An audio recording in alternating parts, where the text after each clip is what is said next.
आप सभी को मेरी तरफ से राधे राधे और आपका स्वागत है मेरी एक और नई वीडियो। जब भी आप लोग त्रिमूर्ति रूप के बारे में सोचते होंगे तब आपके मन में ये तीन नाम जरूरी आते होंगे, ब्रह्मा, विष्णु और शिव। और इन्हीं सब के अपने अपने कुछ कार्य भी हैं। पर जब बात आती है इनमें से श्रेष्ठ कौन है या सबसे शक्तिशाली कौन है, तब हमारे पास इसके बारे में कोई भी जवाब नहीं होता। तो चलिए ढूंढते हैं इसका जवाब एक छोटे से इंट्रो के बाद।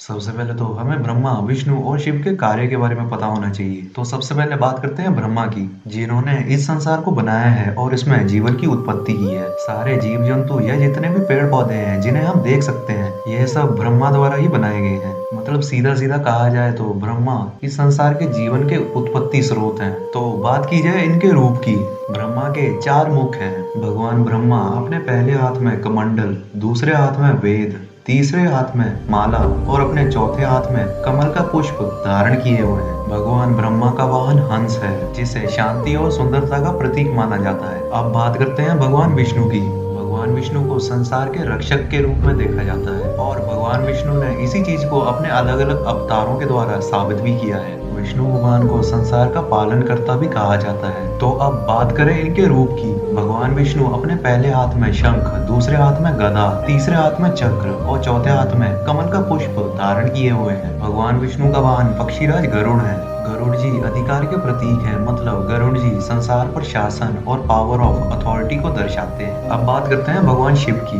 भगवान शिव को संहार का देवता कहा जाता है। शिव आदि और अनंत है। भगवान शिव लय तथा प्रलय दोनों को ही अपने अधीन किए हुए हैं। भगवान शिव का वैसे तो कोई रूप नहीं है, पर जिस रूप को हम पूजते हैं उनके गले में नागराज वासुकी का हार है। शरीर पर भस्म और विभूति मले हुए हैं, जिन्होंने गले में रुद्राक्ष और सर्प की माला धारण की हुई है। जिनके एक हाथ में त्रिशूल और दूसरे हाथ में डमरू है। जिनकी जटाओं से गंगा का प्रवाह है। यही भगवान शिव का रूप है। तो अब बात ये आती है इन सब में अधिक शक्तिशाली कौन है। तो अब मैं आपको इसी का जवाब देने जा रहा हूँ, तो इसलिए बहुत ही ध्यान से सुनिएगा। सभी त्रिदेव ब्रह्मा, विष्णु और शिव अपने अपने कार्यों द्वारा ही इस संसार को प्रगति की ओर रखे हुए हैं। अगर ब्रह्मा ना होते तो इस सृष्टि में जीवन का होना असंभव था। और अब जब सृष्टि बन चुकी है और अब इसमें जीवन भी है, तो अब इसका पालन कौन करेगा। और अब जब पालन और प्रगति दोनों ही हो रही है, तो यह सदा के लिए तो नहीं हो सकता। मतलब अंत निश्चित है। और अब अगर अंत निश्चित है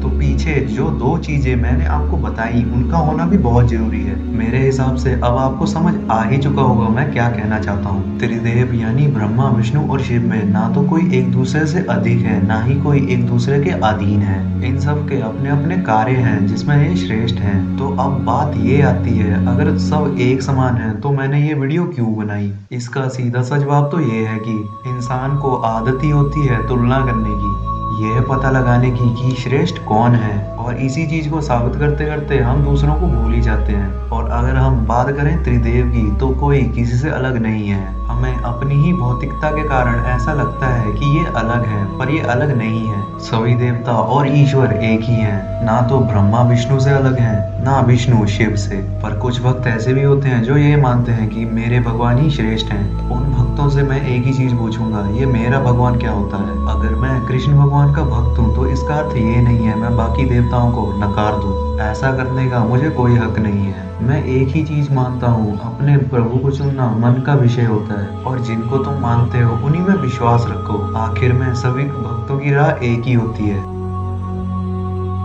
मुझे उम्मीद है आपको इस वीडियो से कुछ ना कुछ सीखने को जरूर मिला होगा। अगर आपको ये वीडियो अच्छी लगी है तो प्लीज वीडियो को लाइक कर दें, चैनल को जरूर से सब्सक्राइब कर दें, वीडियो को जरूर से शेयर कर दें। मैं मिलूंगा आपको अगली वीडियो में, तब तक के लिए बहुत बहुत धन्यवाद।